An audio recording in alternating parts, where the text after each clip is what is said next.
Again, good morning, everybody. Welcome to our machine learning seminar. Today, we will have a pleasure to have a talk from Dr. Mahdi Rajabi from the Faculty of Science, Technology, and Medicine of the University of Luxembourg. And the topic is already visible on the screen. It is about physics-informed neural networks, general introduction, I guess. Mahdi, the virtual floor is yours. Please go ahead. Hello, everyone. Thank you so much for the introduction. As you mentioned, the topic of my presentation is Introduction to Physics-Informed Neural Networks. I will speak about the methods, tools, and trends in this regard. So the topics covered in my presentation include overview of PINs. I will call physics-informed neural networks PINs throughout my presentation, as it's a very long name. So we'll talk about why we use PINs and why we do not use PINs in some cases. We'll provide a demonstration of how PINs work using a simple example. We will discuss different methods of incorporating physics, and we'll have a discussion on key challenges and current research directions. I will make two assumptions in my presentation. First, I assume that you already have a good understanding of what neural networks are and understand the related concepts, hopefully. This seminar is tailored for researchers who are interested in using PINs but have no prior experience. So the presentation is mostly for somebody who knows what neural networks are but has little knowledge of PINs. This is my basic assumptions. I hope others will have, will have some benefit from this presentation as well.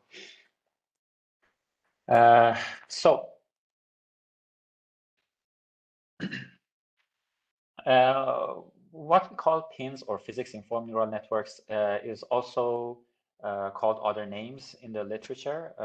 Sometimes it's referred to as physics-guided neural networks, physics-constrained neural networks, physics-informed machine learning, deep learning-based physics-informed models, and other sometimes very long names. So these are all the same thing, perhaps with minor differences, which I will try to explain further. But generally the same thing. So what are PINs? Physics-informed neural networks, or what we call PINs in short, are a class of machine learning models that combine the power of neural networks with the physical laws governing a system. PINs use a neural network to learn the mapping from the input to the output data. That is what commonly done with neural networks, but they add an extra constraint that the neural network must also somehow satisfy the underlying physical laws. So it's a combination of neural networks and physics, as apparent from the name. So we already know that neural networks, and deep neural networks in particular, are famous for being global approximators. For their ability to approximate any continuous function to an arbitrary degree of accuracy, regardless of the complexity or nonlinearity. So we already have a tool that is a global approximator. Or in other words, it's sufficient if given a sufficiently large and well-designed deep neural network architecture, it can approximate any function that maps inputs to outputs with a high degree of accuracy. So why do we need PINs? I mean, we already have something that is good at approximating different functions, even very complex functions. So why should we add another layer of complexity to neural networks? The reason can be, there are a couple of reasons that we may do this. PINs are particularly well suited for solving high-dimensional partial differential equations. By adding the physics, the physical equations, we often aim to achieve a number of one or several of these objectives, which I will mention. The first one is to learn from limited data. So neural networks are universal approximators, but their performance is highly dependent on the amount of data provided to them. And we commonly have a problem with collecting huge amounts of data. For example, in mechanics, we generally rely on numerical models to generate the training data, and numerical models are computationally costly. So we have that's a very common problem, that we have a few training data sets. So we want to develop a model based on insufficient data. So that's a major problem we always face, or mostly face. So pins can be trained using fewer data points than conventional neural networks because they have another source of information, because they can leverage physical knowledge to reduce the search space. This can be particularly advantageous in fields where collecting large amounts of data is difficult or expensive. As I mentioned, generating data using numerical model is one key example of this. So one example of using pins is where we have limited data. Another case where pins are useful is to improve interpretability. So neural networks, especially deep neural networks, are often referred to as black boxes because we don't know what happens inside. We see that the neural network perhaps provides a good approximation of the output, but what happens inside, the internals of the neural network, is often very difficult to understand. And pins can provide some degree of interpretability because they add physically meaningful elements. So to some degree, using pins, you will understand what is happening inside the neural network because the equations are physically meaningful in this case. They don't entirely solve the problem, but they provide some level of interoperability. So why is this important? This is generally known that the more complex the functions you have, the more accuracy you can provide in similarly complex problems. So, but in machine learning, in the domain of machine learning, when models become more complex to provide more accurate solutions, their interpretability reduces. This is generally known. So if you have rule-based learning, which is, one of the most basic forms of machine learning, you generally have low accuracy, but a high degree of interpretability. The more complex the models become, the more accurate solutions they can provide for complex problems, but the interpretability reduces. This is a general thing in machine learning. It's commonly accepted norm. So, but physics-informed neural networks, they change this graph entirely because you can have deep neural networks, which is the last point in my graph. They are the most complex for providing the most accurate solutions with the least interpretability. But when you add pins, you add physical equations to deep neural networks, you move them to the right without losing accuracy. So they will have more interpretability, but still have a high degree of accuracy. So they change this commonly norm in machine learning. Another case which pins become useful is to improve generalization. We commonly know that neural networks are limited to the space of the training data. So if you expect a neural network to provide predictions beyond the space covered by the training data, you will not get good results. But pins alleviate this problem because they can incorporate physical information, and this allows them to better generalize to regions of the training space that lack training data. So they have better generalization ability. Another key aspect of pins is the reduced overfitting. You well know that overfitting occurs when neural network is trained to fit the noise in the data, not just the original trend in the data, but the noise. Because pins incorporate the physical equations, they can learn meaningful representations of the underlying physics of the problem, which reduces overfitting, because they can learn the main pattern, the underlying pattern, through the physics, not just the data. And for the same reasons, pins are generally better at handling noisy data. Another key aspect of pins is the improved accuracy. So when we incorporate pins, this is actually some outcome of what I described previously. Because we have some added source of information, we can provide better accuracy, especially on unseen data. And something that is very important here is that ordinary neural networks can provide physically unrealistic solutions because they just learn from data. But when you add the physical information, you can prevent neural networks from generating unrealistic physical solutions, solutions that are in contrast to what you expect from the physics. Another possible advantage of pins is the faster convergence. This is not always the case, actually, but it happens a lot that pins converge faster than the convolutional neural networks because they leverage physical constraints to reduce the dimensionality of the problem space. But you have to be careful. So all these advantages, I mean, they seem so attractive, but there are some key limitations. First, we have to understand that we can use pins in cases where we have a good understanding of the physics.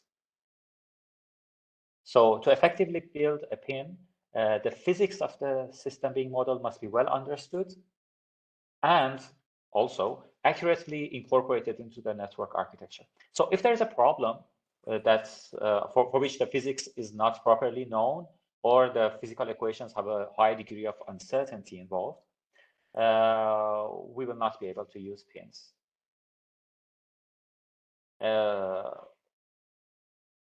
And this is a big limitation, because in many cases, we actually use neural networks because we don't have precise equations, or the current equations are highly inaccurate or carry a lot of uncertainty. So in these circumstances, pins will not work because they need physical equations that work well in modeling a system. This is one key aspect. And another key aspect is how physical information is incorporated. So pins, when we talk about pins, we don't talk about a very specific architecture or a very specific way of incorporating physical information. The fact is that pins is, the name of a family, a big family of machine learning models. And you have many ways of incorporating physical information in a neural network. And the way you incorporate physical information highly affects the results. So there is no one way of developing a pin. There are many, many ways. And they will have different performances. And finding the best one is always a big challenge. But nevertheless, pins have found a lot of application in different fields. Here I just mentioned a few of them because the applications are numerous. They have been used for solving the Navier-Stokes equation in different contexts. They have been used for modeling heat transfer in fluids and solids, for modeling the elastic behavior of materials, such as deformation, solving incompressible flow problems, and electromagnetics, and many other applications. So their applications are really numerous.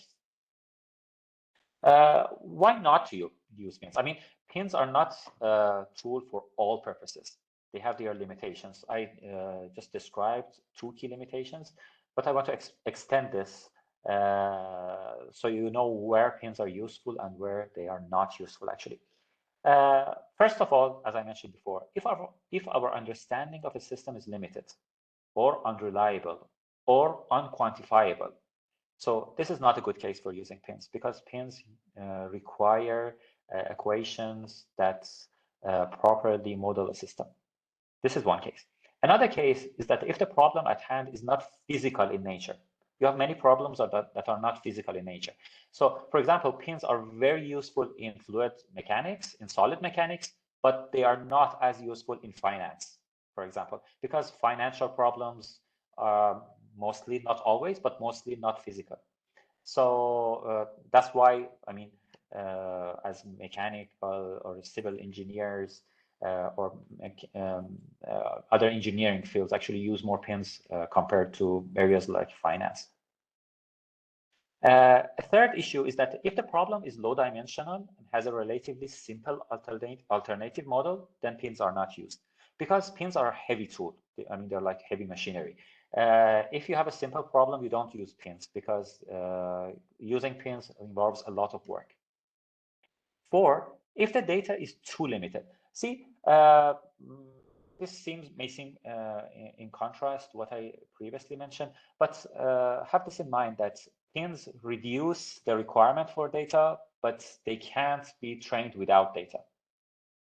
So you can't develop a pin when you have no data or if the data is too limited. Actually, too limited may not seem like a quantitative criteria, but it's highly problem dependent. So it depends on the problem at hand. But if your data compared to the problem is too limited, you will not be able to use almost any machine learning model, including pin. Another key consideration is the computational resources available. So pins can be computationally expensive to train. They are, I mean, not computationally expensive in terms of prediction, but in terms of training, yes, they are highly computationally expensive. And in many cases, we require high performance computing to train these. And if you don't have access to pins, then it will be a problem. Let's talk a little bit about the computational burden of pins. In general, training a pin can be more computationally intensive than training a purely data-driven alternative, assuming that they have the same architecture. Because as I will describe in the next slides, you can have a neural network architecture, train it just using data in a data-driven approach, or you can add the physics, even though you have the same architecture. So assuming that you have a constant architecture, training a pin with the same architecture can be more computationally demanding. This is because pins typically require solving PDEs, partial differential equations, or other physics-based constraints as part of the optimization process. This can be time-consuming. But at the other hand, pins can reduce the amount of labeled data required, which reduces, I mean, the preliminary steps, I mean, the computational time, for example, used for generating training data. And also, in many cases, pins provide faster convergence during training. So you have this trade-off. Each, training iteration may take much longer using the same architecture and the same computational resources compared to a data-driven neural network. But at the same time, the pins can converge faster and they may require fewer data points. So it's really not possible to say which is computationally more efficient, pins or data-driven models. It's really a case-dependent problem. Let me provide a very classic example of how pins work. This is a very classic example, and I got it from this blog. You have the problem of damped harmonic oscillator. So given X, we want to estimate U, the displacement, and we have a couple of XU measurements, input-output measurements. We want to use these input-output measurements to develop a machine learning model which can predict the displacement based on location. So one is the purely data-driven approach, where you have some neural network architecture. In this case, we can use a simple feed-forward neural network. And as you perhaps know, what we do during training is to minimize a loss function. This loss function can have many forms, but perhaps it can be the original, the target values where we have the data, and the model predictions inside this loss function. Perhaps as a mean square error or any other form of loss function. So we use this error criteria to learn the parameters of the neural network, which I show here with theta. So this is commonly done using backpropagation, and in many cases, you achieve good results by simply doing this. But there is one big limitation. The neural network often captures the physical process in many cases, as well as the problem at hand, with good degree of accuracy where you have the data. So look at this figure. The training data are the orange circles. So where you have the orange circles, the neural network prediction and the exact solution are very close. But beyond that, where you don't have the training data, the neural network predictions are no longer close to the exact solution. This is a major problem with purely data-driven models, because they just rely on training data, and where you don't have the training data, and especially where you there is a different pattern happening beyond the training data, they have major challenges in predicting the exact solution. So how can physics-informed neural networks help, and how do they work? One way of solving this problem is using the differential equation. So this is a problem for which we have a differential equation. We know that the differential equation, here you see it. And it has a number of parameters as common in differential equations. So if you know the mass, if you know the coefficients of friction, and if you know the spring constant, you can actually solve this differential equation. And this provides a new source of information for us. The idea of pins is to use this known differential equation and directly incorporate it into the loss function.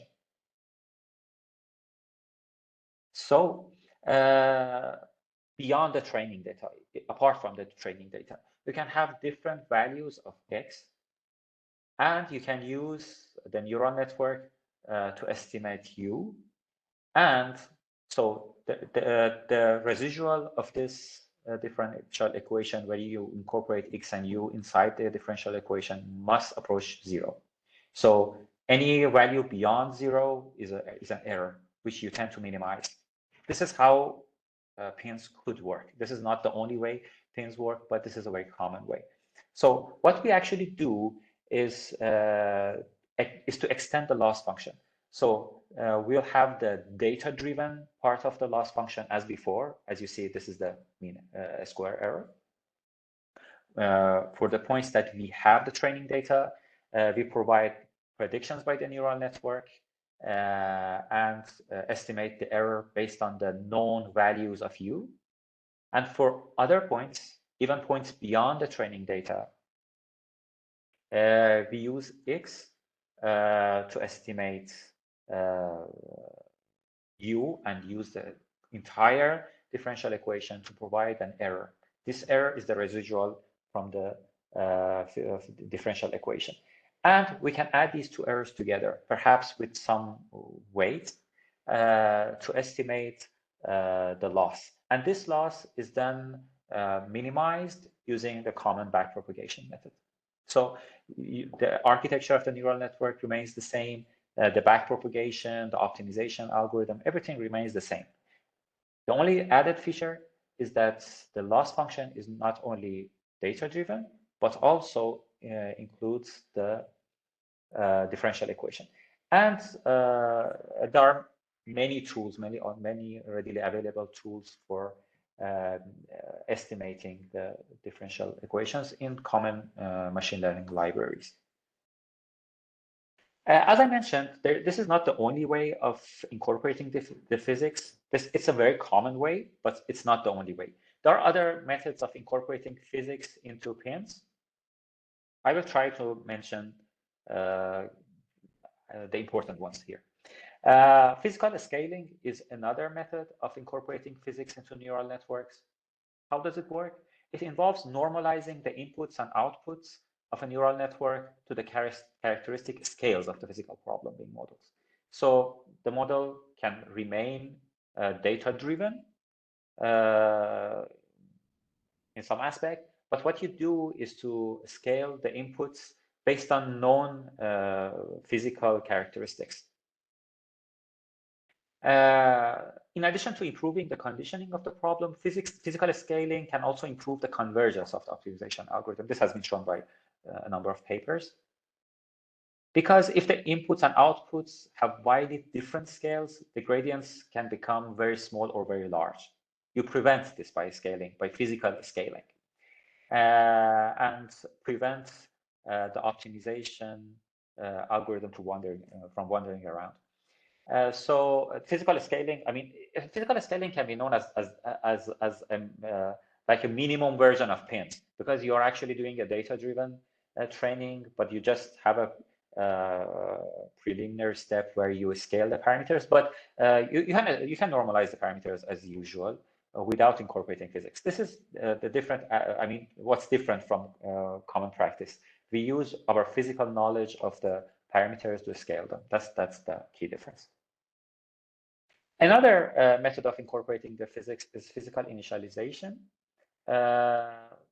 As you may know, in conventional neural networks, we start with random weights and random thresholds, and we then train the model, and it converges to the perhaps correct values of the weights. But through physical initialization, we tend to reduce the number of epochs required for model training. So in this case, the weights of the neural networks can be initialized based on physical principles. So they are no longer random numbers. They are values selected based on physical principles. For example, in fluid dynamics problems, the weights can be initialized based on the known flow field at the inlet or the outlet. Perhaps this is one way of doing it. So since the weights start in a good place, relatively good place, they are less likely to get stuck in suboptimal solutions, and they usually converge faster. There are many ways of to actually implement physical initialization. Perhaps one method is to initialize the network with a pre-trained model that has been trained on a similar physics problem. So you may have a simpler physical problem with the same nature. Assume that you are, for example, modeling a heat transfer problem. You first train the model based on a very simple geometry. And then after the training is done, you can apply transfer learning and use the trained model as the initial condition for training on a more complex problem. Another way is analytical initialization, where physical equations governing the system are used to analytically drive the initial weights and to build a network. And these are just two methods. There are many methods of initialization, but they all share the similar idea of starting from something that is closer to the solution compared to just providing random numbers. Another way of incorporating physics into pins is physical regularization. This involves enforcing constraints on the network's weights and biases based on the physical properties of the system. The idea is that by adding constraints that are consistent with the physics of the problem, the network will be encouraged to learn solutions that are physically meaningful. This is very important, and consistent with the underlying physics. And this can also be done through a variety of methods, but the most common method perhaps is Bayesian regularization, where we assume that we have some prior knowledge of the system, and we apply this prior knowledge to provide an initial probability distribution for the weights and biases, and start, to train from there and incorporate the Bayesian concept to update these probability distributions during the training process. Another way could be to add a penalty term to the loss function. This will be, highly similar to the concept of physical loss function I described earlier. Another method, which will be the last one I will mention, is the physics-informed layers. The idea here is to add one or several layers which are physically meaningful. So in neural networks, layers don't have any meaning, any physical meaning commonly. They're just part of this major system that is providing the approximation. They don't have meaning individually. But here, the idea is to add one or several layers which do something specific in terms of the physics. I mean, they solve a specific equation. These layers are customized to the specific physics of the problem being solved, such as solving a differential equation. And they are commonly called KIL, physics-informed layers. They typically take the form of a function that maps the input variable and their derivatives to a new output. So you will have perhaps some initial layers, for example, for feature extraction. Then they feed this to the physical layer and provide some approximations that, which may be the output of your problem or input to the remaining model layers. One example of a physics-informed layer is the Burgers layer, which is used to enforce the Burgers equation. This is one example used in previous papers, and there are many other examples. So, as I mentioned, there are many methods of incorporating physics into the neural network training process. On the other hand, we have many choices for the neural network architecture as well. Actually, theoretically, any neural network architecture can be used for constructing pins. So we are not limited to a specific architecture. But in reality, in practice, when you see the papers, there are some architectures that are more commonly used and have been shown to be effective with different problems.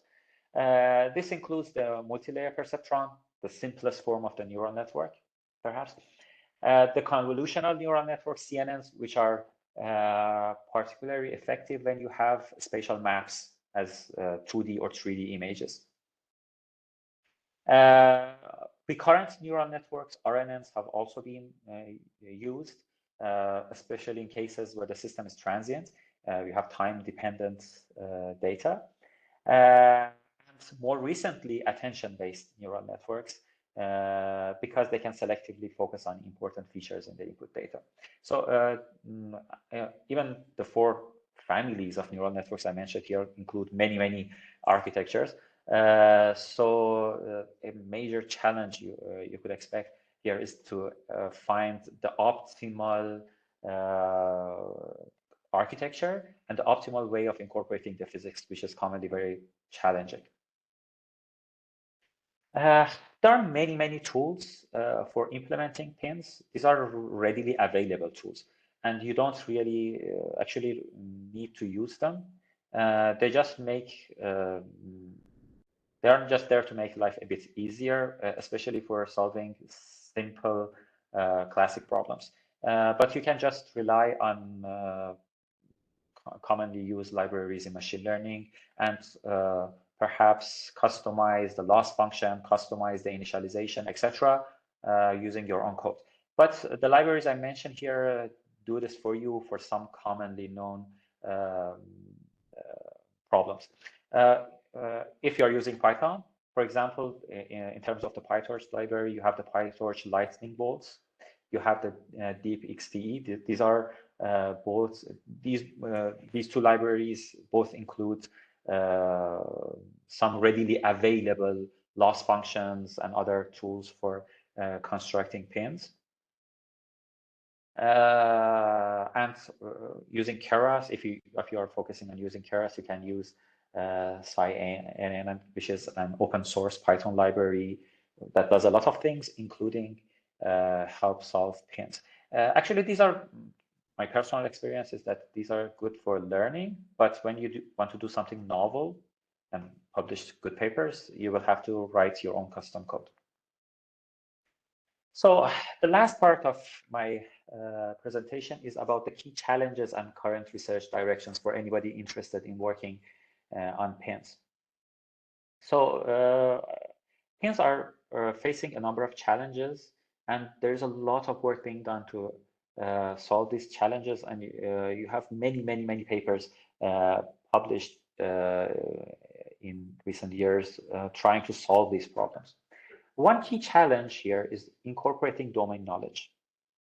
All the advantages we mentioned for the PINs come from their ability to incorporate domain knowledge, I mean the physical equations. However, this can also be a challenge because in situations where the physical system is complex and not fully understood, it is difficult to determine the most relevant physical law to incorporate into the model. This is a very common problem where we don't know. I mean, each equation presented for solving the problem has its own assumptions and its own approximations. So which equation to incorporate and how to incorporate the knowledge, the physical knowledge into the neural network is often a major challenge. Also, the domain knowledge may be incomplete, inaccurate. For example, this can be in terms of the equation or the input parameters, which are not estimated by the neural network. For example, in the oscillator problem I mentioned, you need to know the parameters of the system to be able to estimate u from x. So if those parameters have uncertainty in their estimation, this creates a problem. You can estimate them using the neural network itself, but this adds another layer of complexity. Another key challenge is to strike a balance between incorporating the physical laws and the data, because over-reliance on each of these creates problems. The more you rely on domain knowledge, you will be constrained to what you know of the physics. The more you incorporate data, you risk providing unrealistic solutions. So providing a balance between these two is a common challenge. Some of the current research directions to solve these challenges are hybrid models and transfer learning. They are not the only methods, but they're commonly incorporated in papers to solve challenging problems. For hybrid models, we combine different techniques. For example, we can combine physics-based models with data-driven models. I mean, hybrid models is a very general concept. So you can combine different things. But to address the challenges related to incorporating the physical information, you can perhaps combine physics-based models, PINs, with purely data-driven models, and you will have an ensemble of models for prediction. This approach is particularly effective in situations where domain knowledge is incomplete. So not all of your models incorporate this limited knowledge, just part of this ensemble of models. And the other models will rely purely on data. So this has been one approach. And another approach is to apply transfer learning. Transfer learning can help to incorporate domain knowledge by leveraging knowledge learned from previous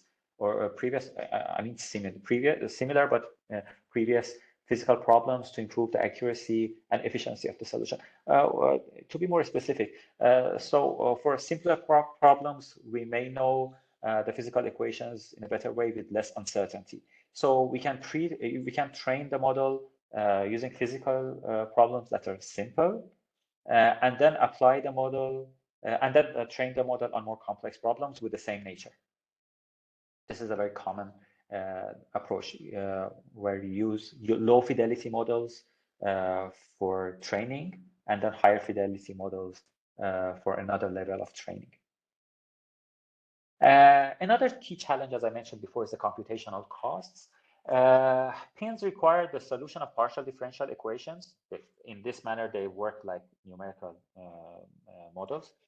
So as this involves solving a system of equations for every point in the training data set, or even beyond the training data set, actually, this can lead to a large number of equations that need to be solved.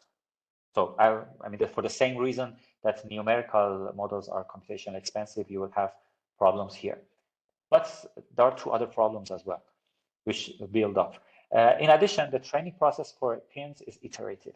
So you don't solve the equations once. You have to iteratively solve them to improve the estimation of the weights step by step. The solutions have to be provided again and again and again, and this increases the computational costs. Another layer of challenge here is that we can't just guess the architecture and how physics is incorporated into the pins and just build one model and get good results. We often start a process of optimization or trial and error to obtain the good architecture. So you don't train one model, you actually generally train many models. So each time you have to repeat all these steps, and for each step you have to solve many equations. So you can imagine that the computational costs will grow heavily. So to address this problem, there are many methods. One is multi-fidelity modeling. Multi-fidelity modeling is a technique that combines models of varying level of complexity to create a more efficient and accurate model. The idea is that, as generally known, I mean, less complex models, lower fidelity models are easier to train. When you have higher fidelity models, you need more training data, and the training process takes more computational resources. So instead of just jumping to a high fidelity model, we incorporate several models from low fidelity to high fidelity. And we combine these into a multi-fidelity modeling approach to provide estimations that are as accurate as a single high fidelity model, but have a lower computational cost. This can be done through several methods. One approach is to use a low fidelity model to generate training data for a high fidelity model. For example, you can have data coming from numerical models. You train a low fidelity pin and then use that pin to generate data for a higher fidelity model. And this can be repeatedly done for higher levels of higher fidelity levels of modeling. This approach has been done in several applications, including fluid dynamics and structural mechanics. Another method is to use a hierarchical approach. I mean, in the first method, the models are decoupled. I mean, you have one model, you train it, you provide training data for the second model using the first model, and then continue. In the hierarchical model, these models are combined together. I mean, a series of models of varying complexity are used to solve the problem, combinedly used to solve the problem, actually. This approach involves using a low fidelity model to generate initial conditions. I mean, initial condition in the neural network training sense. For a higher fidelity model, this process can be continued until a desired level of accuracy is achieved. Another key challenge is accuracy. Pins are powerful tools for learning complex patterns in data because they incorporate the physics beside data, but they can be more challenging to train and optimize. This is partly because numerically solving differential equations can introduce instability and numerical errors into the model, as they do in any numerical method. Another challenge related to the accuracy of pins is the potential for overfitting, when the amount of, especially when the amount of data is limited. This is a general problem. Even outside the domain of pins, you will have this problem, but pins don't solve actually this problem. They are also prone to overfitting, though they sometimes reduce the severity of this problem. So in order to solve the accuracy problem, especially in complex problems, several approaches have been presented in the literature. I will mention three of them. The first one is hybrid modeling, as I mentioned before. But in this sense, hybrid models have a different meaning. We previously talked about hybriding data-driven models and physics-based models. Here, hybrid models are a combination of numerical models, common numerical models we use on a daily basis in mechanics, with pins. So they are a hybrid of numerical models and pins. The role of pins here is to reduce the computational burden compared to the case that we only rely on numerical methods. Another active area of research is incorporating uncertainty into pins. I mean, pins in their classic form don't provide an estimation of uncertainty in the outputs, but you can add something to them to provide an estimation through Bayesian methods. So we have a family of methods called Bayesian pins, which are an active area of research, and they provide an uncertainty estimate through a probability distribution. And last, we have the fuzzy pins. These are also another class of physics-informed neural networks for which the input parameters, the uncertainty or imprecision in the input parameters is described using fuzzy logic. And the estimates provided by the physics-informed neural networks can also be fuzzy values. This approach has also been applied to a range of problems, including fluid dynamics, structural engineering, and medical imaging. So thank you so much for your time. I guess I took longer than I said. I will be happy to provide further explanations if necessary. Thank you so much for your time. Thank you, Mahdi. We thank you for providing us this survey on pins. I believe that there might be some questions. I saw already there was one in the chat during your presentation. I can see also one hand that is raised. So let me start with the one that has been said in the chat. So it was Babis who is asking, is there any reference regarding the exactness or accuracy perhaps of the physical model for pins? This would be interesting for me.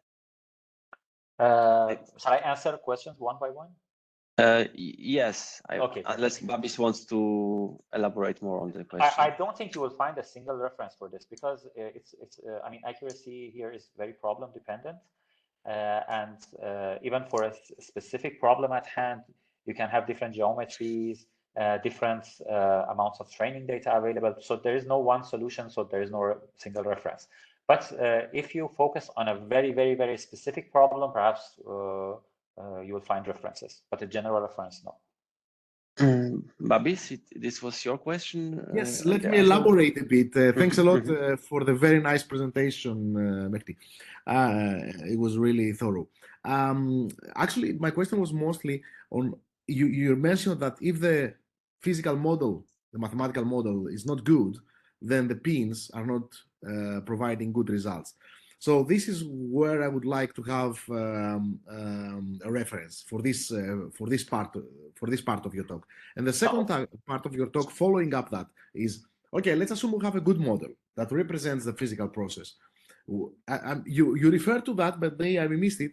If you don't have good parameterization of the model, how much it impacts the accuracy of the pin? So this, I'm extending a bit the question now. So the first part has to do with references regarding how good is the physical, let's say, relevance of the mathematical model of use, and the second is about the parameter estimation. For the first question, I don't have a reference right now in mind. I can see what the reference I used and perhaps send it to you if we have some communication channel. But for the second question, actually it's highly affected. I mean, because you incorporate parameters into this. I mean, when you use just purely data-driven models, they don't rely on auxiliary parameters for estimation. But when you incorporate pins, as was the case in the problem, let me just go to the relevant slide. For example, when we applied the physics-informed equation to the problem of the oscillation, you will need to have knowledge of m, mu, k, and these values should be provided during the training. So to the level that they are accurate, the accuracy of the pin will increase. And if they are not good estimations of these parameters, then you will have problems. One possible approach to solve this problem is to apply pins for inverse modeling. As you may know, that pins can also be applied to solve inverse problems, and they can be combined with forward pins. I mean, you can have a hybrid of inverse and forward pins, where inverse pins provide perhaps better estimation of the input parameters, which are then incorporated into the forward simulations using the relevant pin. So yes, this is a major challenge, and you can't really quantify it because it's also very case dependent. But generally speaking, yes, it highly affects the solution.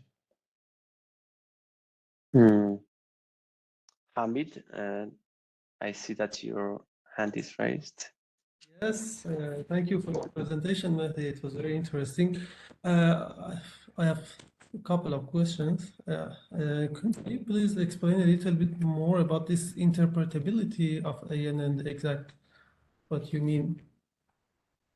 Okay, sure. So look at this loss function. So it's a combination of data-driven loss and a physics-informed loss. For the data-driven loss, you just have the output of the model, and you just compare the output of the model with the target value you have. So in order to achieve a minimum distance between these two, you use an optimization algorithm to minimize the weights. But the weights here don't have any specific meaning. They're just a function. They are just helping to approximate the function. So perhaps why the values of the weights and the biases inside a network have some final value. Generally speaking, no logic behind it. They're just outcomes of a optimization algorithm. But when you add the physical information here, you force the system to obey a specific equation. So it is not just trying to estimate the training data, but also tries to obey a specific equation. So since you have knowledge of that equation, you can actually to some level interpret what you see inside the neural network based on your knowledge of the equation. But this is just relative, because even though you're forcing the system to obey a physical equation, how this affects several layers of weights and biases combined together to form a solution, this remains to be answered. I mean, why I say relative. But one thing that really helps here is the use of physical layers. Because when you add physical layers, I don't know if you are familiar with, for example, ANFIS. In those systems, each layer, it's a neural network, but still each layer has a physical meaning.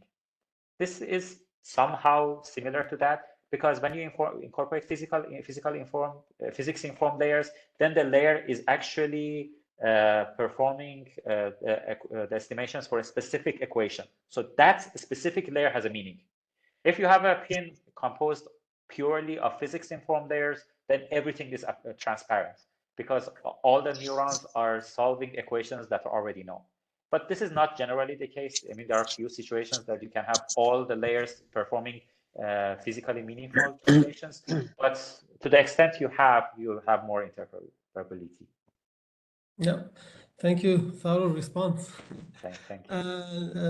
The next question is about the convergence. You said it converges faster.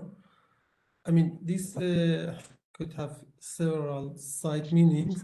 Does it calculate one iteration faster, or does it calculate or converge in lower number of the iterations? I mean, in terms of epochs, assume that you have a graph, epochs in the x for the x-axis and the error for the y-axis. This is commonly used to see how the model trains. So when you add physical information, because you have a new source of information, for fewer epochs, you will have, I mean, lower error. The convergence will be general, not necessarily, but generally faster. But does this since we are talking about PDEs, partial differential equations, then does this affect this gradient calculation of outputs? Because when we are taking the partial differential equation of something, it means that you are taking, if I'm not wrong, the gradient of output with respect to inputs. Yeah, does it really, isn't it really time consuming to take this?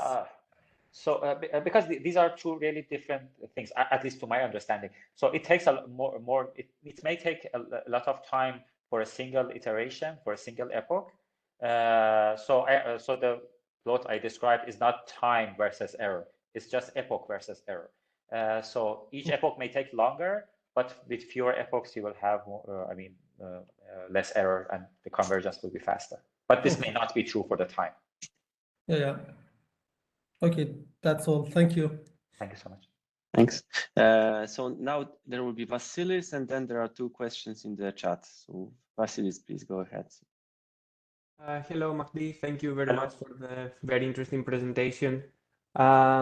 I have been working with neural networks for a couple of years now. I have never tried PNNs yet, but I really should, and I want to try them. And I think it was a really good motivation for me. I do have some questions related to that.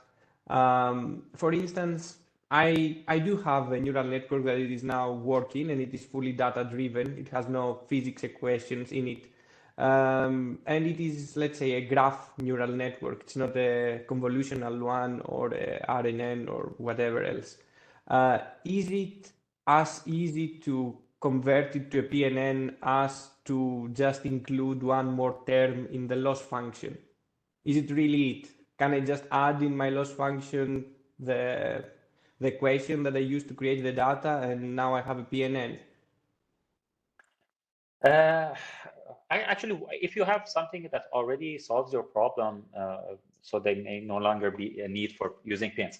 So, but if you want to generalize beyond the data, then perhaps this will be worth the effort. Just to answer your question, yes, perhaps just adding a new loss term. Actually, the new loss term includes estimating the differentials. So that it may not be very easy. Actually, it's a very problem dependent thing, but perhaps it's maybe somehow a bit difficult to estimate all the differentials. But generally speaking, yes, it could be as easy as just adding a loss.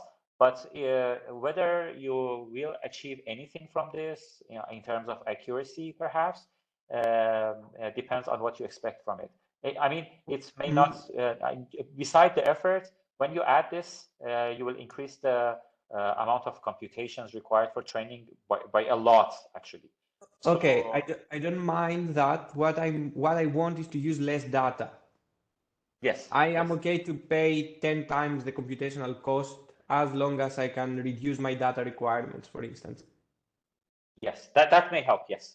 And just incorporating the physics into the loss function will be the first thing that will be tried, always.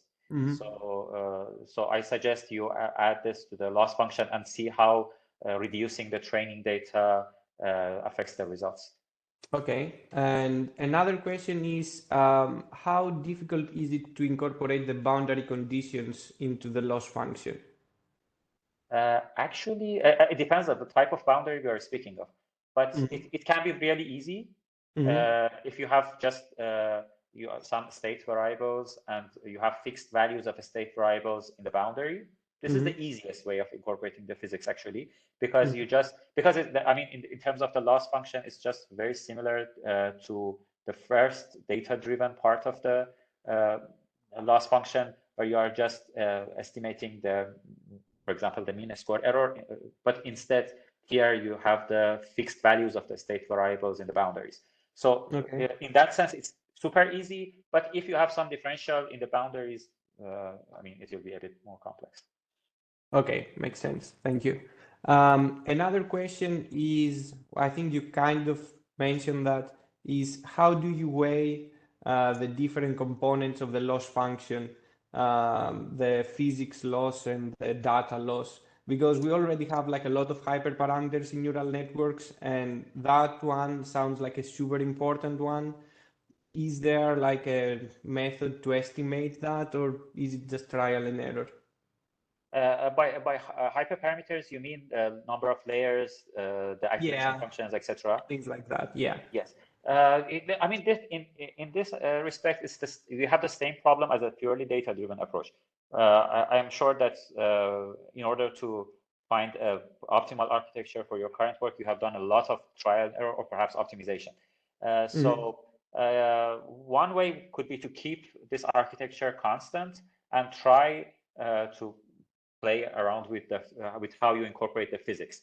Okay, so trial and error, basically. Try and error. You can. I mean, to date, I haven't seen someone present an optimization algorithm for how to incorporate the physics. I mean, there are optimization algorithms for optimizing the number of layers, etc. Yeah, but for sure. incorporating physics, because this is scenario based. This is like structural uncertainty in a way. So that aspect should be part of your try and error at least. Okay, I see. Last question has to do with inference. Is the inference time exactly the same as a data-driven, purely data-driven model? I assume the loss, the physics loss is not evaluated during inference time. So is the inference time exactly the same as the data-driven model? Yes, because you move away from the physics when you start predicting. Okay, and something related to that, is the memory requirement expected to be larger? In other sense, if I go from a data-driven to a PNN, do I need to increase the number of layers or something like that to get a good accuracy? Something that will definitely increase the memory requirement of the inference process. I mean, let's separate these two. In terms of the layers, not necessarily. You may or may not, because I mean, this is problem dependent. But in terms of the memory, you will generally require more memory, not because you will have more layers, but because you will have more computations, and you're adding new aspects to the computations. You're adding new parameters, new computations. So that would increase the computation, the memory for inference. Yeah, yes. For inference, okay. no. For inference, no. Okay. Yeah, I was talking only for inference, basically. No. Yeah. For training, yes. For inference, no. Okay. That's it. Thank you very much. Sorry for asking so many questions. Thank you so much. Really interesting presentation. Thank you. Thank you so much. There are some additional questions in the chat, and we are after 11 now, but let's try to touch upon them very quickly if possible. So there's a question from Chan, who is asking the following question. You have mentioned PIN are not suitable for non-physical problem. May I know, does PIN accommodate randomness? What is your definition of physical, and could you provide more examples? Thank you. I mean, it's a very qualitative term, actually. So when you say the problems that are not physical, I mean problems that don't have a physical equation for characterizing them. So one typical example is finance. In finance, you're mostly relying on statistics, perhaps, in technical analysis of stocks, perhaps. And you don't have differential equations telling you how the price of a price of a specific stock changes during time. So that's an example of non-physical problems. Another example is image processing. Actually, pins are used in image processing in a limited aspect because even in image processing you have light and the physical equations related to light. But in other aspects, the problem is not physical in the respect that there is no physical equation or differential equation, mostly here to describe the problem. This is what we need by not physical, but I understand that there is no clear line between physical and non-physical. It's just a relative term. But even in finance, people have tried to use pins by incorporating other forms of perhaps non-physical equations. So, so what I'm saying is just relative. And in the case of randomness, yes, you can incorporate randomness into pins, and this is an active area of research. For example, you can use Bayesian pins to incorporate randomness if you have some estimate of the probability distribution describing randomness, and there are also other methods. So this is an active area of research for incorporating stochasticity in pins. Can I say something here? Please, please. Yeah, so what I see is that pins are basically constraining your losses, which are really particular to your application area. And it has been done, and it is being done even in the other fields. If you look at, you mentioned image processing, Mahdi. So for object detection problems also, you heavily change the loss functions. And even in finance, it's possible. So it's just that because we are using it for scientific computing, we are naming it as pins, but it's being done in every field. Yes, yes, you are right. Yeah, no, I mean, if you, I don't have a, overview of the number of papers, but when you search pins, you will clearly see more being published in fields like fluid mechanics and solid mechanics, etc., and relatively fewer papers regarding finance. But still, people are using pins even in finance and computer vision and perhaps even natural language processing. Yeah, what I mean to say is that pins is just a name which is really particular to our applications, but it's just a way to improvise your loss function. Yeah. Yes, yes. Perhaps not just loss function. Constraint loss function would be the better name. Yeah. Okay, I can see that Elena asked a similar question to the one that Vasilis was asking about the boundary conditions. I think the problem is a bit more general than only introducing these Dirichlet boundary conditions by fixing this data-driven term, because you can have a different sort of boundary conditions and you don't need to have at all this data-driven term in your loss function. So I think the question of Elena, who is asking what is the role of boundary conditions, and in particular, when you have PDEs without any boundary conditions, such problem can be ill-posed. So probably you need to make some additional efforts to incorporate proper boundary conditions in your loss function, right, Mahdi? Yes. So, so one good thing about pins is that they come somewhere in between data-driven and numerical models. So when, in the case you mentioned, you don't have enough knowledge to quantitatively describe the boundary conditions, but you have some data points. So pins are perfect for this situation because you can incorporate what is known from the boundary conditions and what is known from the data at the same time. So these two terms can be, you can actually have more terms to this. For example, you can have physics-informed loss, which is specifically designed for a boundary, for the initial condition, etc. And you may have even several PDEs for a particular problem. Each can have its own loss function. So I guess for that case, that pins would be a very good option. So maybe the last question from Reza Mahim Zaem. I don't know if you want to ask the question yourself, or I can rephrase it from the chat. So let me do this. I have an optimization problem that has a huge number of unknown variables, resulting in around 10 to the power 300 possible solutions. However, I can consider using a physical model that involves continuous variables. Can pins help me to obtain an implementable solution that utilizes reasonable number of input data? This highly depends on the problem we are talking. I mean, generally speaking, pins don't solve this problem of, the nature of the problems you mentioned completely. I mean, but it really depends on the problem. They add, what they do is provide an additional source of information. Whether it solves the problem or not depends on the case, actually. So if you can provide further information, I mean, perhaps I can provide a better answer as well.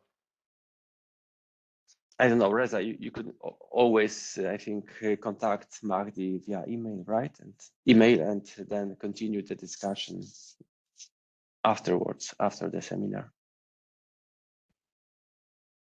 We cannot hear you, Reza. I can see that your microphone is on.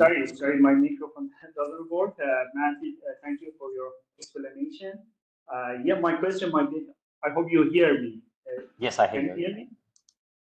Yes.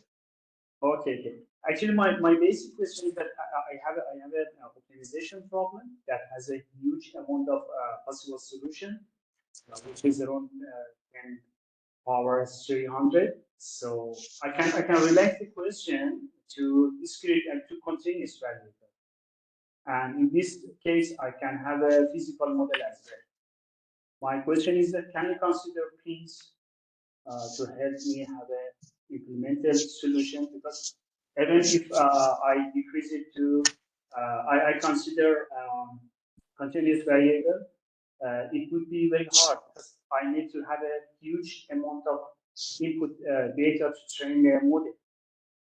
I hope you see my point. In this case, can it decrease the number of input data to have a implemented able solution or not? Yeah, please. So from what I understand, you can apply pins or any other, I mean, data-driven method for as a preliminary step for dimensionality reduction, perhaps. I mean, pins can also help you in this respect, reduce the number of dimensions, and then apply your optimization problem. Is that a choice for you? Yes. Yes, so you can have a hierarchy of models incorporated into your problem, which first reduce the dimensionality of the problem, then solve the problem, and perhaps you will have less solutions at the end. Okay, thank you. Thank you so much. Okay, thank you so much. We should be finishing the seminar. It took more time than usually predicted, but it was a very nice discussion, so I didn't want to cut it before. So thank you so much, Mahdi, for giving us that survey on pins topic, and thank you for answering our questions, and thank you all for a fruitful discussion today. I will keep you informed about the incoming seminar, and today have a good day, and let's stay in touch. Bye-bye. Thank you so much. Thank you so much. Thank you very much.